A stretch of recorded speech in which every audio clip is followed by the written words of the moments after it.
When people read about the history of Imam Hassan and Imam Hussein, specifically our non-Shia brothers, they ask a very well-known question.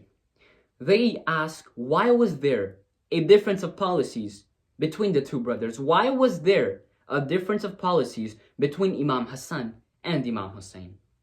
Now, usually when anyone asks this question, it's because they do not understand the meaning, the status of wilayah. They do not understand it.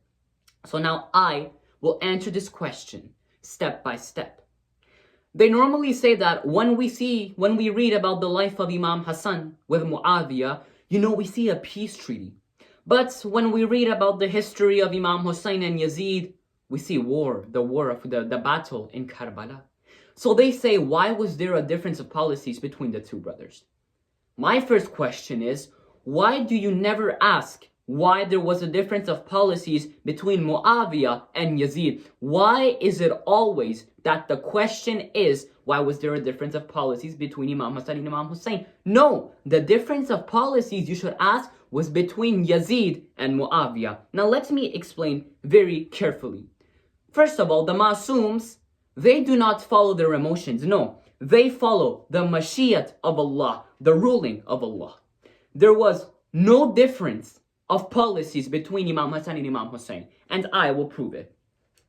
First, to start off, Imam Hassan, he never did the peace treaty. It was Muawiyah who sent a white paper with his signature in the bottom saying, here's the white paper with my signature on the bottom. You can write anything you want, any conditions you want, I accept. But it was Muawiyah who sent the peace treaty. Why?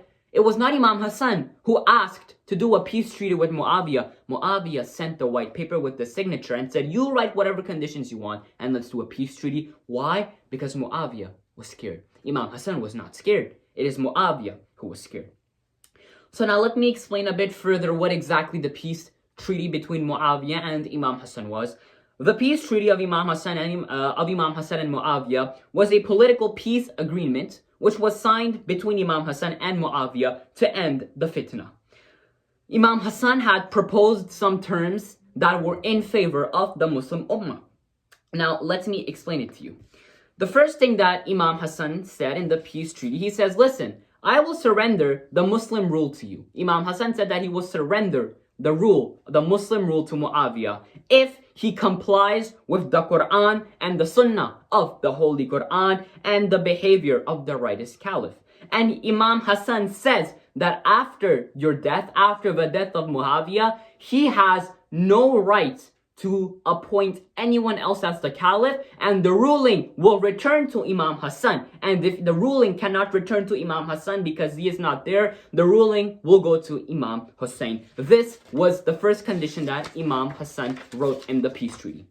Then, Imam Hassan pointed out that from thousands of mimbar, during the Friday ceremony, there is a practice. They do tabarra on Imam Ali.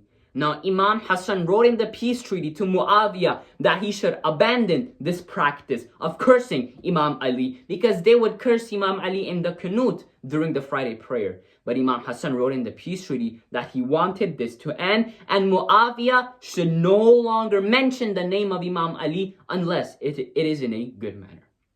The third thing that Imam Hassan wrote in the peace treaty, it was for the families of the Prophet, the companions of the Prophet, to be safe. He said that the people should be in security, should be safe wherever they are, and their safety should be priority, and they should be given security wherever they are. And now these were the basic conditions, and Muawiyah, he signed to it, but he did not agree to any of them.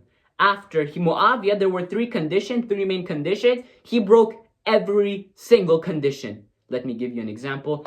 He appointed Yazid as the ruler, even though it said that Muawiyah will not appoint anyone else. Muawiyah appoints Yazid. Now, here's the thing.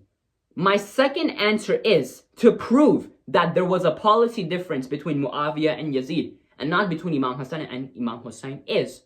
See, Imam Hassan, he is signing the peace treaty. Imam Hussein, he is silent. If you claim that there was a difference of policy between Imam Hassan and Imam Hussein, while Imam Hassan was signing, Imam Hussein would have come to his brother, pulled out the sword and said, no brother, do not sign the peace treaty, we will fight. But no, Imam Hussein, he is over there, standing silently next to his brother. The silence was his approval that he would have done the same thing if he was at this place of his brother. Now let's look at Imam Hassan. See, during the last few times of Imam Hassan was taking his last few breaths. That's when he asked for a pen and paper, and on that paper, he wrote, "My brother Hussein, one day Islam will have to be saved by a sacrifice in the lands of Karbala. Hussein, if I would be there, I would have helped you, but I will not be there. That is why on that day, I request that you allow my son Qasim, you give him permission to go in the battlefield and to fight and to represent me." Now this isn't just a simple ta'weez that Imam Hassan is writing. It is his official will. This is the official will, the official statement of Imam Hassan, where he says if he was with Imam Hussein, he would have done exactly what Imam Hussein is doing. He would have taken the same decision as Imam Hussein. See, the main point is that Muawiyah, he wanted the Islamic ruling. Muawiyah wanted the kingdom. Why would Imam Hassan pull out his sword?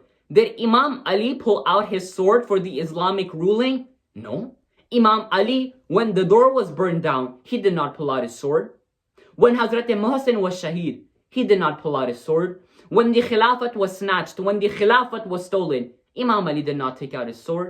When Fidak was stolen, Imam Ali did not take out his sword. When the Islamic ruling was stolen, Imam Ali did not take out his sword. So why would Imam Hassan take out his sword for the Islamic ruling? No.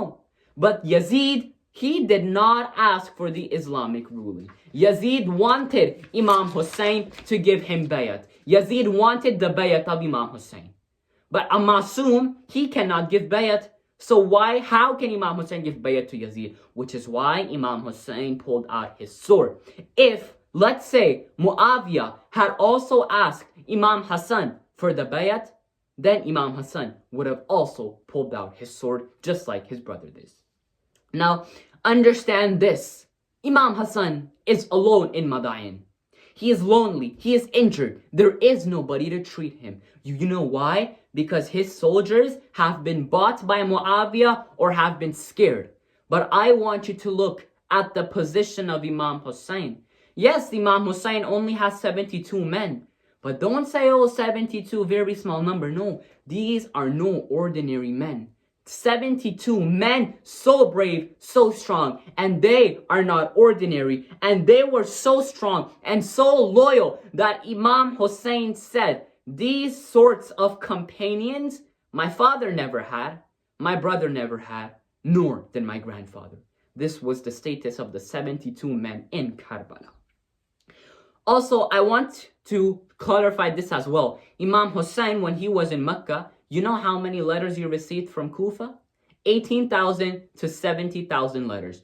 18 to 70,000 letters saying, Imam Hussein, come to Kufa. We are tired of Yazid. Come, we are ready to fight. We will support you. Now, Imam Hussein has ilm-e-ghaib. He knows what's going to happen. He knows that when he goes to Kufa, the people will betray him. He knows that when he goes to Kufa, the people, they will not support him like they're saying. But today, the decision will not be made from ilm-e-ghaib. Because if Imam Hussein had just used his ilm-e-ghaib and said, no, I am not going to Mecca, you know what history would say? History would say Hussein had 18,000 to 70,000 men who were ready to help him in Kufa, but Imam Hussein chose not to go. Imam Hussein knew history would say that, which is why Imam Hussein decided to depart and put an end to his hujjat, even though he knew that the people of Kufa would betray him just like they betrayed his father.